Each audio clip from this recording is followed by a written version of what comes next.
자원의 배분을 좀 더 도시적으로 보여주기식의 관광지구에 좀 더 한 게 아닌가. 미국의 최상위 1% 소득을 버는 사람들은 어떤 사람들일까라고 하면은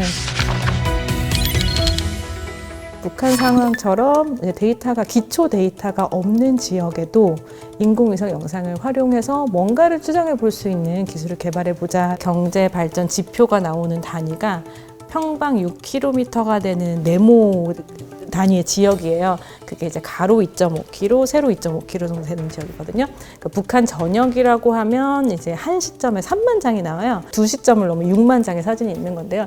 이 6만 장의 사진을 23개의 분류로 나눠줘요. 이 23개에 대해서 저희가 북한을 잘 아는 전문가분들한테 가서 어느 곳이 더 발전된 것 같은지 한번 평가해 주세요라고 했어요. 그럼 이 23개의 그룹에 대한 그 경제 발전 랭킹이 나오는 거거든요.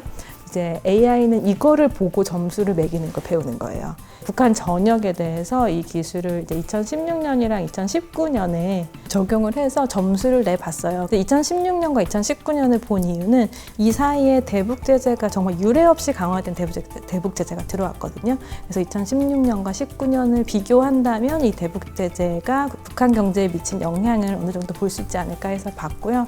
저희가 보니까 두드러진 특징은 일단은 도시 쪽, 평양 쪽의 경제 발전이 그 기타 지역보다 훨씬 많이 된 거를 볼 수가 있었고, 그리고 이제 김정은이 이제 많이 이제 공을 들이는 개발 지구가 4종류가 있는데요. 그 중에서 그 수출 지구랑 그다음에 산업 지구가 있어요. 그쪽은 발전이 조금 둔화가 됐고, 그 대신 관광 지구랑 농업 지구는 조금 발전이 보였어요. 그 와중에도.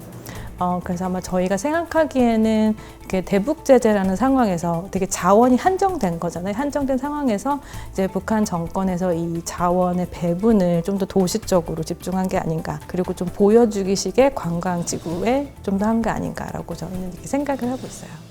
미국의 같은 경우는 최상위 1%가 1980년도에는 전체 국가의 소득의 10%를 가져갔어요. 그것도 사실 많거든요.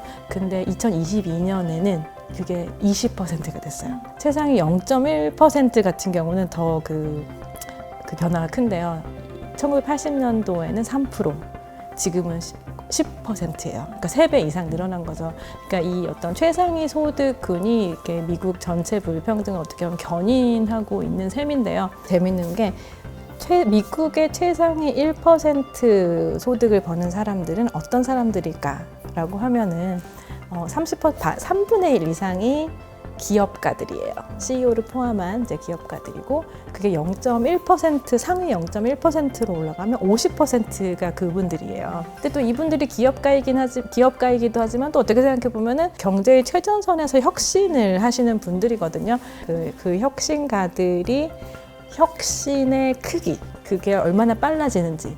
근데 그게 빨라지면 빨라질수록, 그 크기가 크면 클수록 이제 불평등은 더 증가하는 거고, 그 대신에 요거를 막아주는 요인은 이제 슈페터가 얘기한 창조적 파괴인데요. 이 기존의 혁신가들도 있지만 새롭게 진입하는 혁신가들도 있잖아요. 이분들이 새롭게 나와서 이제 기존에 있던 혁신가들보다 더 좋은 혁신을 들고 나와서 소득 불평등을 줄이는 요인이 되는 건데요. 그 미국의 1980년대부터 봤을 때 기존의 혁신가 중에서 굉장히 잘하는 혁신가들 있잖아요. 그러니까 페이스북, 구글 같은 애들이 옛날 같으면 조금 금방 이제 주춤해서 다른 혁신가들한테 이렇게 대체됐을 텐데, 잘하던 애들이 계속 잘하는 현상이 더 심화된 거예요. 그래서 이 창조적 파괴가 이 다른 불평등 상승 요인을 막아주지 못했어요. 그러니까 기존에 잘하던 사람들만 계속 잘하고, 그게 고착화되면서 이 미국의 지난 한 40년 이상의 불평등의 증가를 기여한 거 아닌가. 철권하고 지역하고의 그런 불균형도 계속 관심을 좀 가지고 있거든요. 하버드 경제학자 라즈 채티의 연구 중에 재미난 연구들이 있어요. 그 사람이 얘기하는 거는 정말 어린아이들에게 우리 동네에서 경험할 수 있는 것이 이 아이의 미래를 결정한다는 걸 보여줬어요. 좀 더 자세하게 말씀드리면, 이 아이가 어릴 때 살던 동네에 얼마나 많은 발명가가 있는지 봤어요. 발명가가 많은 동네에 살던 아이들이 자기 부모의 직업과는 관계없이 나중에 발명가가 돼서 혁신가가 되고 기업가가 될 확률이 엄청 높아져요. 그 다른 모든 요인들을 다 무시하고 이게 중요해서 그래서 라즈 세티라는 그 경제학자가 얘기하는 건 동네 경제가 진짜 중요하다. 또 다른 얘기 중에 하나는 뭐냐면 이 동네에서 다양한 경제 계층을 경험하는 게 중요하다고 또 얘기해요. 어떤 아이가 미래에 소득이 얼마나 증가할 수 있는지의 가장 중요한 요인 중에 하나가 이 아이가 잘 사는 집 친구를 가지고 있는지 아닌지래요.